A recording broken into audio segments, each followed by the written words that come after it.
Bienvenue. Voilà, on est le 8 mai 2020 et effectivement ça fait 2 ans que j'avais fait une des premières vidéos où j'avais intitulé cette vidéo ébauche ébauche sur la non-dualité. Et c'est vrai que en 2 ans il y a eu un cheminement intérieur important, hein,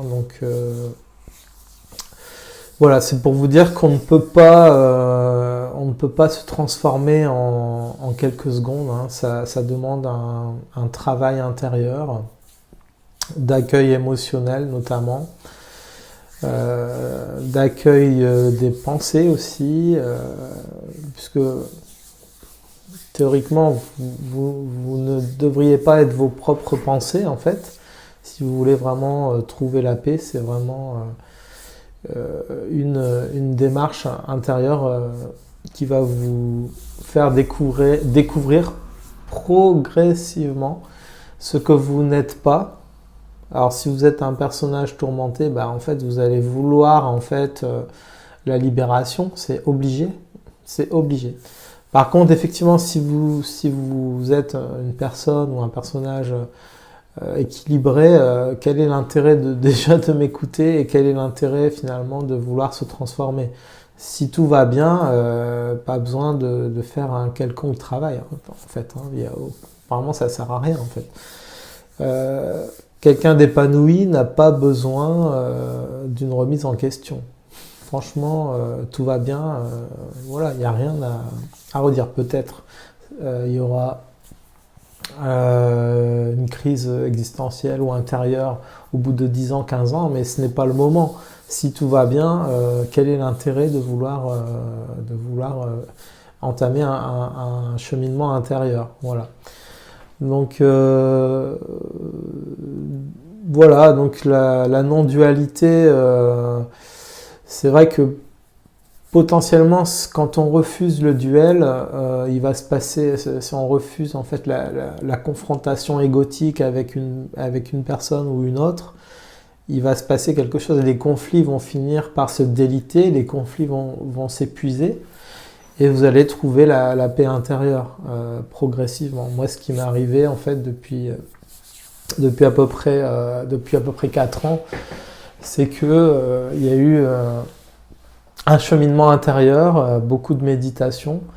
Et effectivement, c'était pas évident au tout début d'accueillir ces émotions. Tellement mon personnage intérieur, mon personnage était identifié à ces émotions. Je n'arrivais pas en fait à sortir, les émotions, j'arrivais à les exprimer, mais elles étaient bloquées en fait. Donc la méditation m'a permis d'accueillir progressivement ces émotions, de mettre en fait une distance, de commencer à faire émerger l'observateur bienveillant de ces émotions. Et ça a pris beaucoup de temps. C'est là, au bout de 4 ans, je vois des résultats vraiment importants. Il y a une progression au tout début où vous commencez à vous détacher un petit peu des émotions de votre personnage. Il y a vraiment une progression et vous allez... alors c'est pas instantané, mais au bout d'un an, ne serait-ce qu'un an de travail intérieur, de travail des émotions par le biais de la méditation, il y aura des progrès intérieurs. Et donc heureusement, parce que ne recherchez pas l'instantané en fait, c'est vraiment... Si vous voulez vous transformer intérieurement, il faut ouvrir tout. Il faut commencer à ouvrir les vannes. Tout est fermé au début. Tout est fermé. Donc, vous allez ouvrir les vannes progressivement. Et voilà. Donc, je suis content là de faire cette vidéo 2 ans plus tard. Même le fait de faire ces vidéos, j'espère que j'ai aidé quelques personnes et je me suis aidé aussi en faisant ces vidéos. Donc, vraiment, donc le cheminement en fait, la réalisation, c'est je peux parler qu'avec des mots simples parce que si je rentre dans le technique, je vais vous perdre en fait. Mais la réalisation, c'est trouver la paix intérieure en fait. C'est Les événements sont là. Il y a de la tempête en fait dans l'océan. L'océan est calme, l'océan est radieux, l'océan est agité. Et comme dit Arnaud Desjardins, je cite Arnaud Desjardins parce que j'ai lu un de ses livres qui parle de la non-dualité. Et Arnaud Desjardins nous explique en fait que tout au fond de l'océan, il y a quelque chose de stable qui ne bouge pas. Et c'est cette partie-là qu'on va venir chercher progressivement par le biais de notamment la méditation ou d'autres exercices. Et on va aller chercher dans les profondeurs cette stabilité qui ne bouge pas. En fait, c'est une paix qui est en dehors du temps et de l'espace. C'est une paix très très profonde qu'il faut venir chercher progressivement. Et vous allez avoir, notamment, si vous faites des méditations, par exemple, j'avais commencé avec la méditation de pleine conscience développée par Christophe André, et effectivement, ça va vous apporter des moments de paix. Et ces moments extatiques de paix, en fait, on touche à ces profondeurs-là, on touche à la profondeur de cet océan qui n'a pas de limite, en fait, et voilà, c'est vraiment, vraiment très intéressant. Alors je vais vous proposer quelques photos, on va les regarder ensemble, on va essayer, je voudrais vous introduire progressivement vers une sorte de méditation visuelle, les yeux ouverts, parce que c'est vrai que j'ai énormément médité les yeux fermés pendant des années, mais il faut apprendre aussi à réussir ce tour de force de méditer les yeux ouverts aussi, parce que si vous vous enfermez dans une méditation avec une posture, les yeux fermés, etc., vous allez être heureux, vous allez être comblé pendant les méditations. Après, ça va durer peut-être 2 heures après la méditation, puis après, le personnage revient avec ses problèmes et ses émotions et quelque chose de fondamentalement qui n'est pas réussi. Voilà, donc c'est juste pour vous aider en fait à trouver la paix de manière stable et durable toute une journée en fait. Voilà. Et donc on va regarder ensemble ces photos. Voilà, donc la première photo que je vous propose. Alors c'est une photo de nuages en fait. Et alors il y a des jours comme ça, si vous observez, des journées où il y a des cumulonimbus, mais des nuages extraordinaires comme ceux que je vous propose sur cette première photo. Et alors, vous allez me dire, mais ce sont des nuages. Mais quand vous les regardez d'une certaine manière, vous allez en fait focaliser. C'est comme le verre à moitié plein et le verre à moitié vide. Le verre à moitié vide, c'est voir ces nuages et les trouver insignifiants. Mais si vous regardez vraiment, si vous focalisez votre attention sur une partie de ces nuages, vous allez trouver de la beauté sur une partie de ces nuages, un nuage un petit peu plus clair par rapport au nuage un peu plus sombre. Et vous vous focalisez, donc là c'est sur une photo, mais vous allez pouvoir le faire quand vous avez une journée avec des nuages qui ressemblent un peu à cela. Observez vraiment avec un regard neuf ces nuages et vous allez vraiment trouver une paix incroyable en regardant ces nuages. Donc là par exemple, je regarde, je suis focalisé par la pointe en fait, par la pointe du nuage qui est le plus haut en fait. Et je focalise, je regarde et après je regarde aussi à un moment donné dans cette partie des nuages, en bas à gauche, vous voyez une petite partie un peu blanche, hein, comme s'il y avait un reflet au niveau du nuage qui se regardait dans un miroir. Et c'est voilà, donc observer les nuages, c'est vraiment très vivifiant en fait. Après, vous pouvez aller plus loin. Si vous cheminez intérieurement très puissamment, vous pouvez vous dire est-ce que je suis séparé de ces nuages?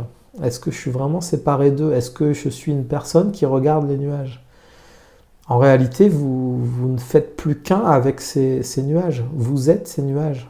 Les nuages sont vous-même et vous êtes ces nuages. Donc là, progressivement, vous allez conscientiser que vous faites partie de cette totalité en fait. Voilà, donc c'est vraiment extraordinaire. Je vais vous montrer ensuite une deuxième photo que j'avais choisie. Voilà, encore là, c'est vraiment extraordinaire de voir cette deuxième photo de nuage. Donc avec un ciel très bleu. Voilà. Et là, vous voyez, en fait, c'est absolument magnifique. Là, cette photo est encore plus parlante. On ressent quelque chose. Ce n'est pas simplement des nuages, là. C'est vraiment... si vous avez la chance de... Il y a des journées il y a des journées... il y a des journées à nuages. C'est vraiment incroyable. Des journées où vous allez voir des nuages partout. Vous faites le tour 360 degrés, vous allez marcher et vous allez voir, il y en a partout. Et observez la densification de ces nuages. C'est vraiment, il faut le vivre. Alors, si vous êtes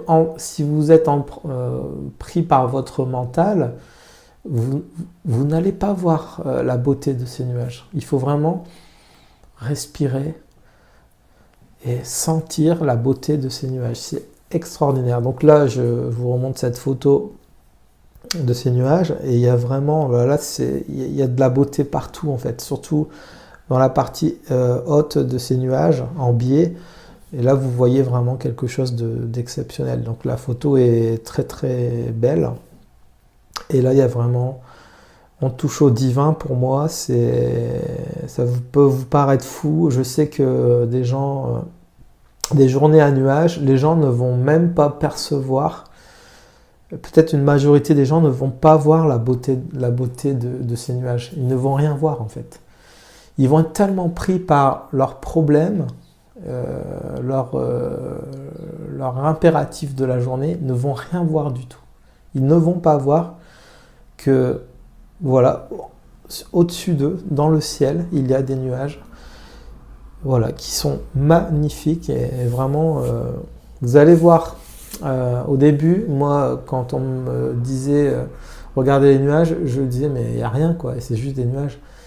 Et en positionnant mon regard progressivement, j'ai fini, là, quelque chose a cédé et j'ai pu voir que dans ces nuages, il y avait vraiment quelque chose de magnificent. C'est vraiment extraordinaire.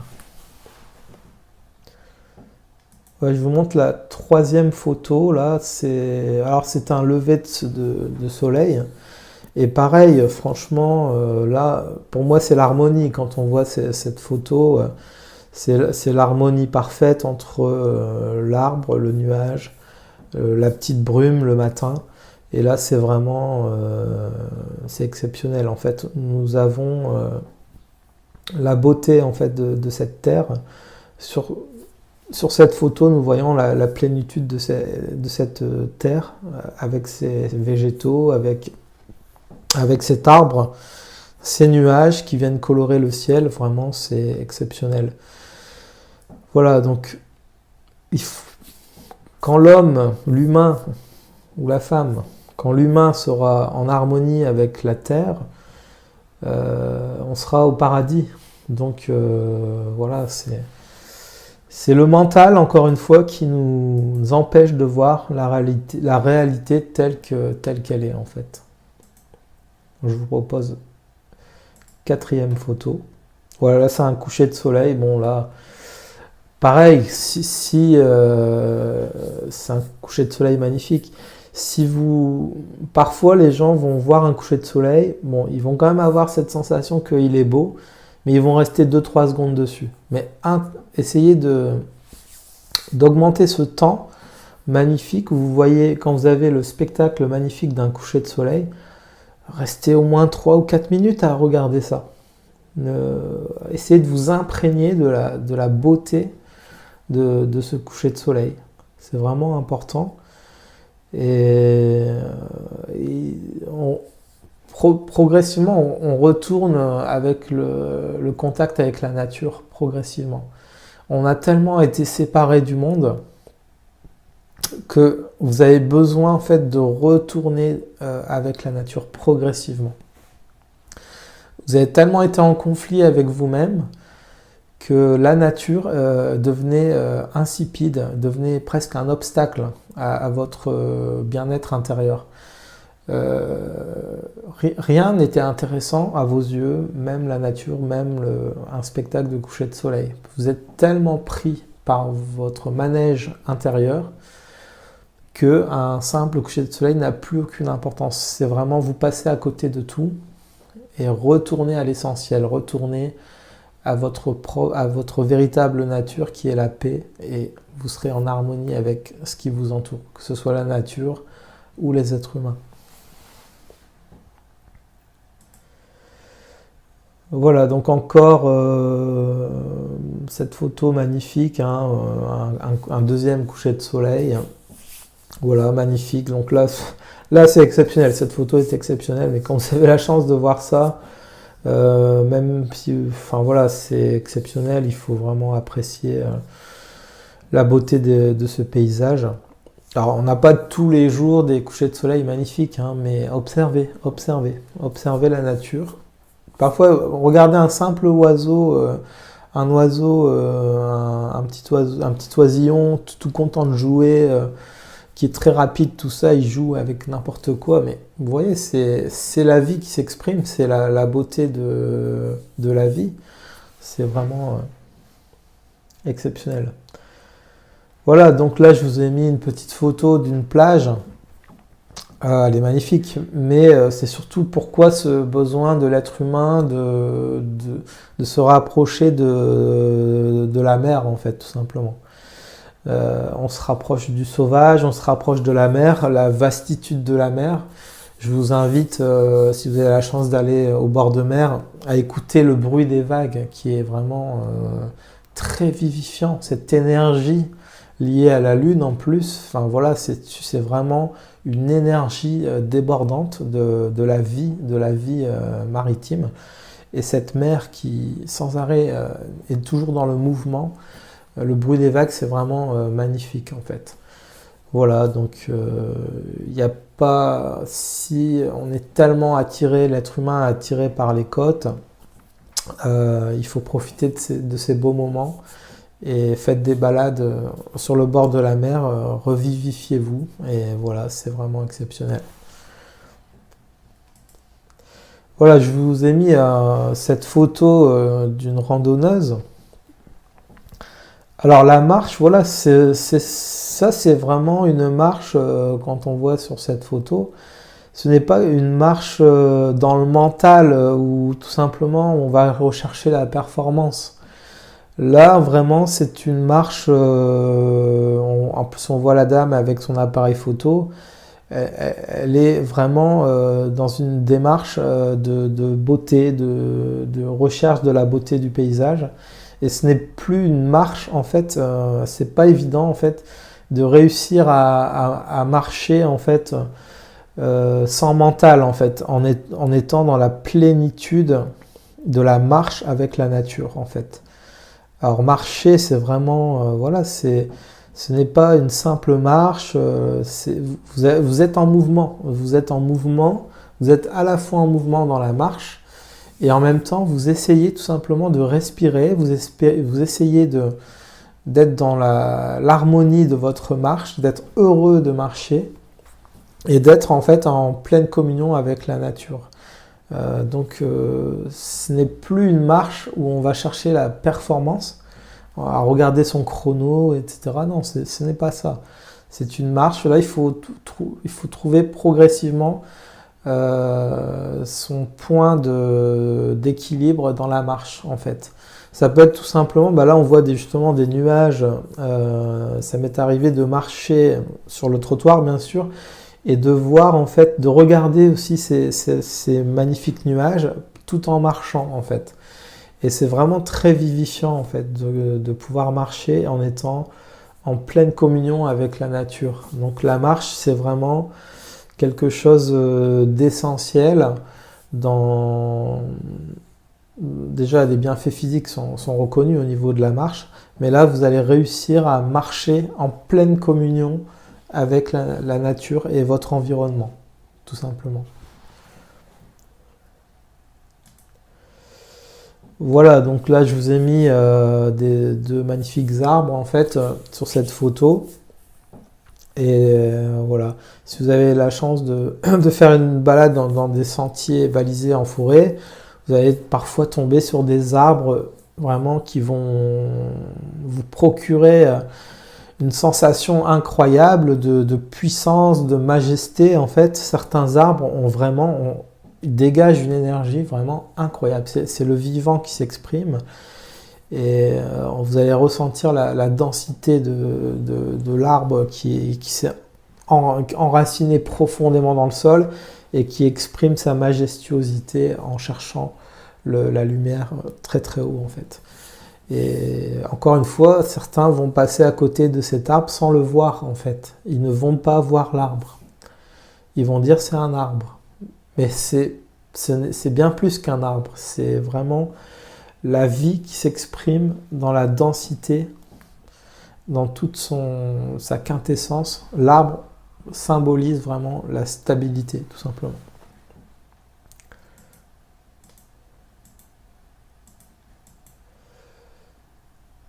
Voilà, donc là, la dernière photo que je vous propose, c'est la photo d'un bouleau, en fait.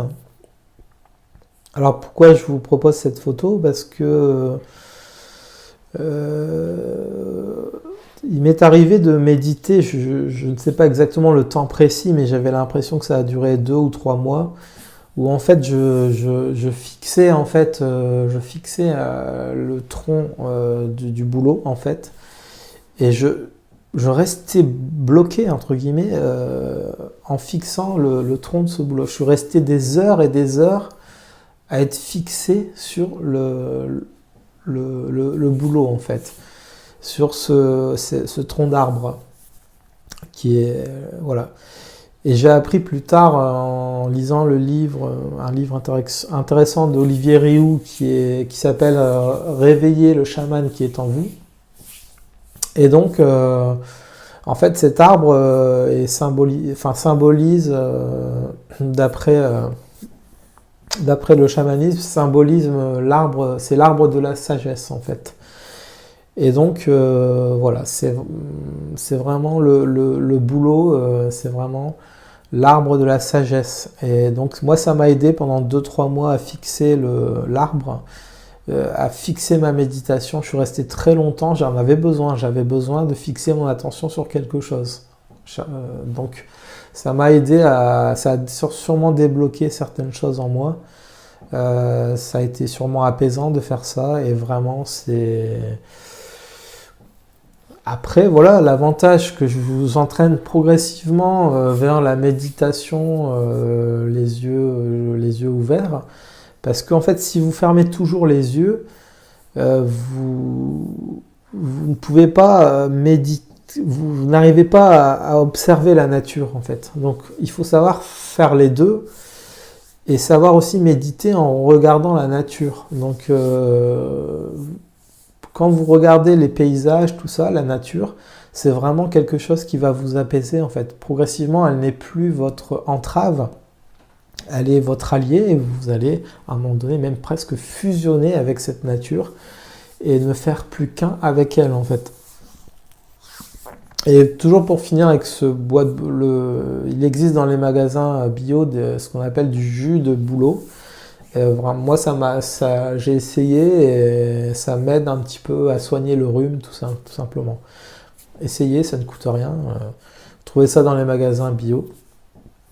Et voilà, donc je suis content, voilà, je reprends la vidéo avec vous, et je suis content effectivement de vous partager mon enthousiasme. Là, ça fait 2 ans en gros que je fais sporadiquement des vidéos, de temps en temps des vidéos, et j'ai vraiment ce plaisir de partager avec vous mes découvertes. Et enfin, ce sont les découvertes que beaucoup de personnes qui cherchent à s'éveiller on fait tous les mêmes découvertes, en fait. On arrive toujours au même point. Voilà, donc je referai certainement des vidéos, bien sûr. Et là, vraiment, j'étais vraiment avec tout mon cœur. Je vous partage vraiment ma joie de vous dire que ces années d'efforts de méditatif sont récompensées à un moment donné puisqu'on arrive à trouver une stabilité, une paix, cette paix qu'on attend tous pour celui qui est tourmenté. On recherche quelque chose qui va nous combler en fait. Et voilà, donc